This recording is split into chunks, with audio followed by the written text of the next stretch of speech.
Welcome student, स्वागत है आपका अपने यूट्यूब चैनल अभिनंदन एकेडमी काला पर। देखिए, आज मैं लेकर आया हूँ आपके लिए अम्ल, क्षार, लवण व पीएच पैमाना। ठीक है, बहुत ही आसान तरीके से आज हम यहाँ समझेंगे भैया अम्ल क्या होता है, क्षार क्या होता है और पीएच पैमाना क्या होता है। ठीक है, तो स्टार्ट करने से पहले मैं थोड़े से आपको अम्ल के बारे में बताऊंगा। देखिए, जो अम्ल होता है, अम्ल उसका स्वाद कैसा होता है? खट्टा होता है। मतलब हमारे जितने भी खट्टे पदार्थ रहते हैं सभी में क्या पाया जाता है? अम्ल पाया जाता है। मतलब भैया बोल सकते हैं कि जो अम्ल है उनमें क्या पाया जाता है?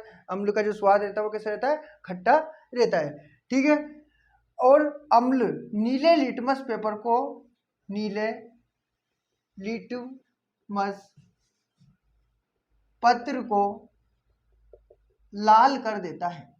ठीक है, और साथ में अर्नियस ने अम्ल के बारे में बताया है कि जब अम्ल को हम जल में घोलते हैं, अर्नियस ने क्या बताया अम्ल के बारे में कि जब हम अम्ल को जल में घोलते हैं तो वहाँ H+ आयन देता है। कैसा आयन देता है? वो H+ आयन बनाता है ना। कुछ अम्लों के उदाहरण बता रहा हूँ मैं आपको। देखिए, जैसे HCl, ये हमारा अम्ल है जो भोजन का पाचन करता है हमारे शरीर के अंदर, है ना। इसके बाद H2SO4, ये अम्ल है। और ये कौन सा अम्ल है हमारा? सल्फ्यूरिक अम्ल, और इसको हम अम्लों का राजा भी बोलते हैं। ठीक है, HCOOH, ये है मेरा फार्मिक अम्ल, फार्मिक अम्ल जो कि कहाँ पाया जाता है? चींटी के डंक में पाया जाता है।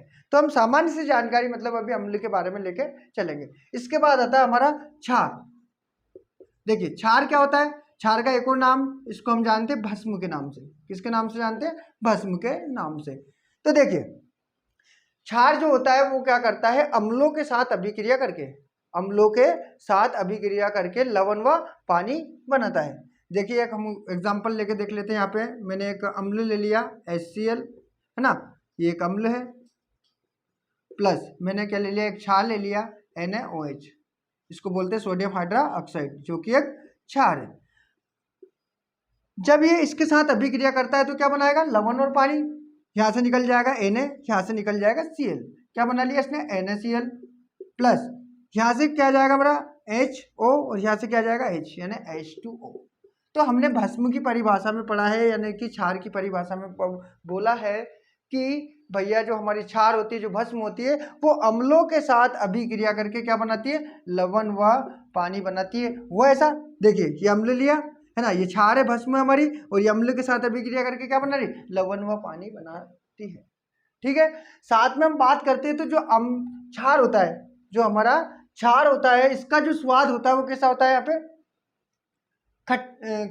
कड़वा होता है। क्षारों का जो स्वाद होता है वो कड़वा होता है। ठीक है, और ये क्या करती है? लाल लिटमस पत्र को, लाल लिटमस पत्र को नीला कर देती है, नीला कर देती है। ठीक है, और जब हम इसको जल में घोलते हैं तो ये OH- आयन देते हैं। ठीक है, कुछ क्षार के उदाहरण हो जाएंगे, जैसे KOH, ये क्षार का उदाहरण है मेरा, है ना। क्या बोलेंगे इसको? पोटेशियम हाइड्रा ऑक्साइड, है ना। NaOH, इसको बोलते हैं हम सोडियम हाइड्रा ऑक्साइड। ठीक है, तो हमने सामान्य सी जानकारी यहाँ पे अम्ल और क्षार दोनों के बारे में ली है ना। क्षार क्या होता है? स्वाद में भैया कड़वा होता है ना। और जो हमारा अम्ल होता है स्वाद में कैसा होता है? खट्टा होता है ना। क्षार को जब हम जल में घोलते हैं तो वो लाल, सॉरी, क्षार का जो है वो लाल लिटमस पत्र को कैसा कर देता है? नीला कर देता है। और अम्ल क्या करता है? नीले को लाल कर देता है। अब यहाँ पे भी हम क्या रहते हैं? कंफ्यूजन में रहते हैं, है ना। यहाँ पे क्या करते हैं हम? कंफ्यूजन में इस प्रकार रहते हैं कि भैया कौन लाल को नीला कर रहा है या कौन नीले को लाल कर रहा है। तो इसके लिए मैं सबसे बेस्ट तरीका बताता हूँ, आप मेरा नाम ले लीजिए। देखिए, मेरा नाम है अनिल, है ना, तो हम यहाँ पे लेंगे अनीला। ठीक है, आ से हो जाएगा मेरा अम्ल, नी से हो जाएगा नीला, ला से हो जाएगा लाल। क्या लिया हमने यहाँ पे? अनीला। आ से अम्ल हो गया, नी से नीला हो गया, ला से लाल हो गया। अब हमारा कंफ्यूजन खत्म, है ना। अम्ल नीले लिटमस पत्र को क्या कर देता है, लाल कर देता है। तो क्षार का तो आप इसका विपरीत लिख ही दोगे, क्षार क्या करेगा, लाल लिटमस पत्र को नीला कर देता है। तो इस प्रकार से भी हम इसको समझ सकते हैं। ठीक है, हमने दोनों के बारे में हल्की सी जानकारी ली है कि भैया जो अम्ल होता है वो स्वाद में खट्टा होता है ना, और साथ में ये नीले लिटमस पत्र को लाल कर देता है। और अर्नियस ने अम्ल के बारे में बोला है कि जब हम इसे जल में घोलते हैं, जलीय विलयन में घोलते हैं, तो ये H+ आयन बनाता है। अम्लों के कुछ उदाहरण दे चुका हूं मैं आप लोगों को। ठीक है, थोड़ा सा हमने पढ़ा है क्षार के बारे में, क्षार का जैसे इसको भस्म बोलते हैं, है ना, और क्षार जो हमारी अम्लों के साथ अभिक्रिया करके लवण और पानी बनाती है। साथ में इसका जो स्वाद होता है वो कड़वा और कसीले होता है, और यहाँ जल में घोलकर OH- आयन देती है ना। कुछ क्षार के उदाहरण भी मैं आपको बता चुका हूँ। तो देखिए, ये मैंने सिर्फ आपको इसलिए बताया ताकि हम अब जो हमारा मेन टॉपिक है वो है pH पैमाना, और बहुत आसान तरीके से हम इसको समझेंगे। pH पैमाना, देखिए यहाँ से हर एग्जाम में, कंपटीशन एग्जाम, उसमें भी क्वेश्चन बनते हैं भैया, किसी भी चीज का वो आपसे pH मान उठा के पूछ सकता है। तो देखिए pH पैमाना होता क्या है। तो सबसे पहले मैं बता दूं कि जो pH पैमाना होता है इसकी खोज सोरेनसन नाम का एक वैज्ञानिक था, है ना। सोरेनसन ने कब की थी इसकी खोज, 1909 में। ठीक है, और इससे पहले मैं बता दूं कि हम अधिकतर क्या कंफ्यूजन में रहते हैं कि भैया पैमाना, pH पैमाना, पैमाना ये pH पैमाना नहीं है, pH स्केल है। जैसे हमारी सामान्य स्केल रहती है, इसी प्रकार ये क्या है, pH पैमाना एक स्केल होता है। और जो पैमाना होता है ये हिंदी शब्द है, किसका, स्केल का। तो हम यहाँ पे इसको क्या बोल सकते हैं, pH स्केल भी बोल सकते हैं। ठीक है, इसकी खोज किसने की थी, सोरेनसन ने की थी। कब की थी, 1909 में की थी, है ना। अब इसका मतलब उपयोग क्या है वो सब मैं आपको बताता हूं। देखिए pH पैमाना किसी भी विलयन की, किसी भी विलयन की अम्लीयता व क्षारीयता को व्यक्त करने वाला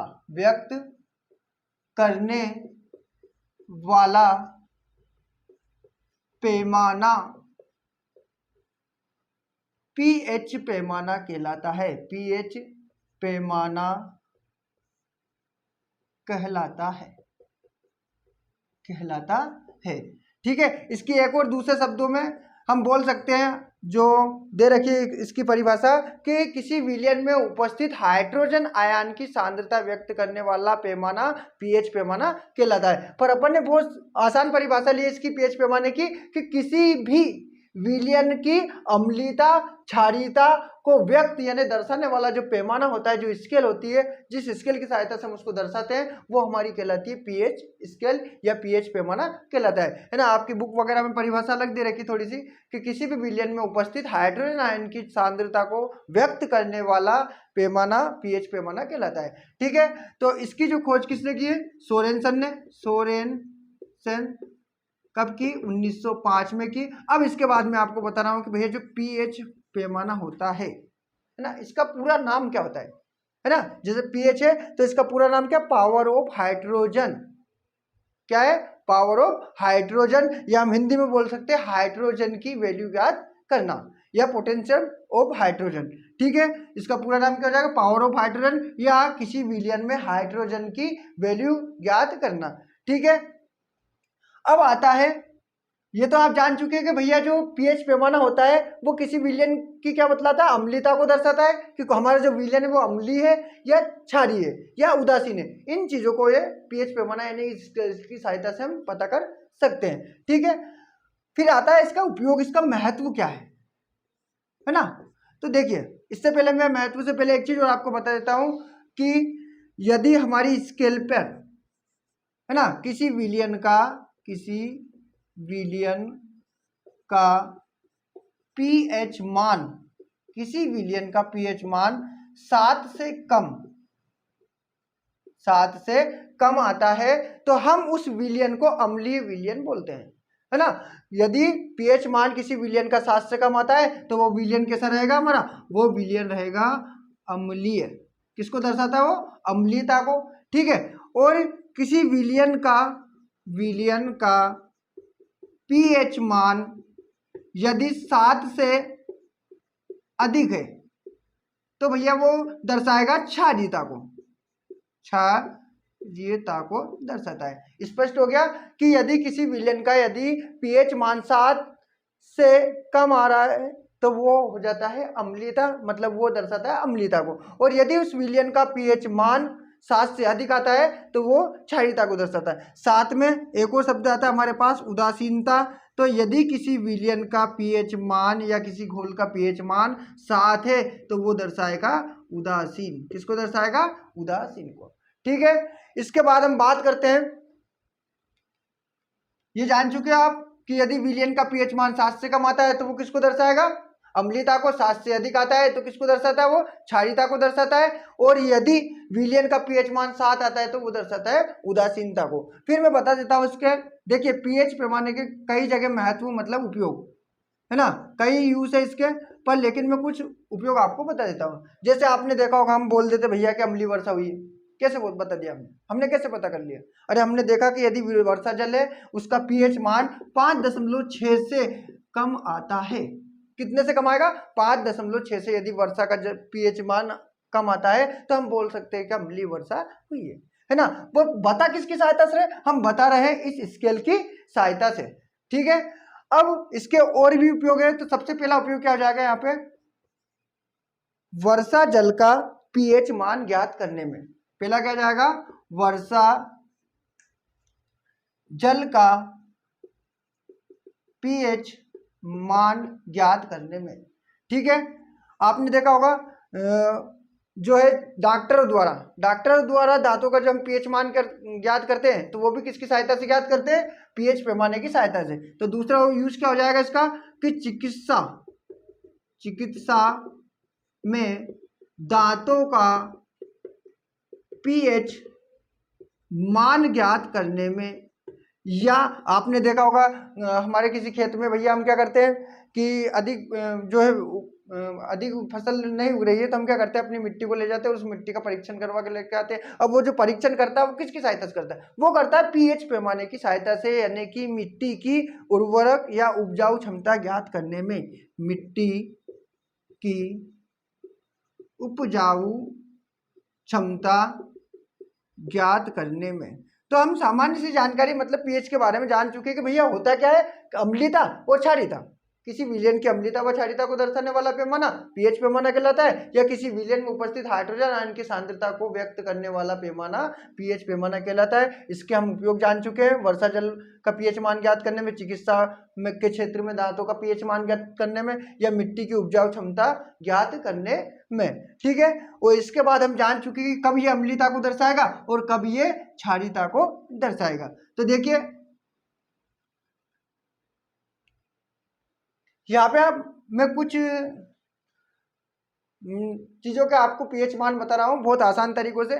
देखिए यहाँ पे मैंने ले लिया NaCl, जो कि क्या होता है? नमक होता है, नमक। और इसका जो है पीएच मान होता है 7।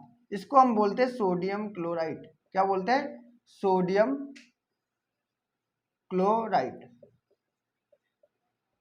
है ना। इसका पीएच मान 7 होता है। फिर मैंने लिया पानी, इसका पीएच मान होता है 7, है ना। अब हम इनको याद कैसे रखेंगे? तो देखिए जो जल होता है हमारा कैसा है? उदासीन है ना। उसका पीएच मान कितना आ रहा है? 7 आ रहा है। और हमने अभी जान चुके हैं कि भैया जो जिसका पीएच मान 7 आ रहा है वो क्या होगा? उदासीन। अब हम कभी कभार क्या भूल जाते हैं, हम भूल ही जाते हैं। तो जैसे नमक है, NaCl, सोडियम क्लोराइड है या पानी है, इनका पीएच मान कैसे याद करें? तो मैं एक बहुत बेस्ट तरीका, एक ट्रिक बता रहा हूँ आप लोगों को कि आपने देखा होगा कि हमारे समुद्र 7 है ना। वो समुद्रों में क्या पाया जाता है? नमक पाया जाता है। मतलब हमारा एक गाना बना हुआ है ना कि 7 समुंदर पार में तेरे पीछे पीछे आ गया। तो देखिए क्या जाएगा? समुद्र में क्या पाया जाता है? नमक पाया जाता है। और क्या पाया जाता है? पानी पाया जाता है। मतलब नमक और पानी का पीएच मान कितना हो जाएगा? 7 हो जाएगा। कहां से याद भूलेंगे नहीं? कैसे? कि 7 समुंदर पार में तेरे पीछे पीछे आ गया। अगला आता है हमारा दूध। देखिए दूध का जो पीएच मान होता है वो होता है 6.4। कितना होता है? 6.4। अब याद कैसे रखेंगे? तो आपने देखा होगा हम दूध किस टाइम निकालते हैं, सुबह 6 बजे बाल्टी लेके पहुंच जाते हैं, है ना, और शाम को जैसे ही 4 बजती है हम बाल्टी लेके पहुंच जाते हैं। मतलब दूध का पीएच मान कितना होगा? 6.4। भूलोगे क्या? नहीं भूलोगे, क्योंकि हमें पता है हम सुबह से भैंस के पास पहुंच जाते हैं, वो इधर शाम को जैसे 4 बजती है हम भैंस के पास पहुंच जाते हैं, मतलब 6.4, यानी दूध का जो पीएच मान होता है वो 6.4 होता है। क्लियर? फिर हम बात करते हैं, मैंने यहाँ पे लिया आंसू, है ना, जो आंसू होता है उसका पीएच मान होता है 7.4। ठीक है, फिर आता है मेरा रक्त, रक्त का पीएच मान होता है 7.4। दोनों का, आंसू का पीएच मान भी कितना होता है? 7.4। रक्त का पीएच मान भी कितना होता है? 7.4। अब इसको याद कैसे रखेंगे? तो देखिए, आपने देखा होगा कि जब कोई हमारा अत्यधिक प्रिय व्यक्ति होता है ना, और यदि मान लीजिए किसी कारणवश उसके शरीर से भैया रक्त बहने लग जाता है, अब रक्त बहेगा तो उसको जो चाहने वाला होता है ना, उसकी चाहत के, जो उसको चाहने वाला होता है उसकी आंखों से क्या निकलेंगे? आंसू निकलेंगे, है ना, और आंसू निकलेंगे मतलब चाहने वाला बोले तो चाहोत्तर, यानी किसी की चाहत में क्या निकल रहे हैं? आंसू निकल रहे हैं। आंसू और रक्त का पीएच मान कितना हो जाएगा? 7.4। ठीक है।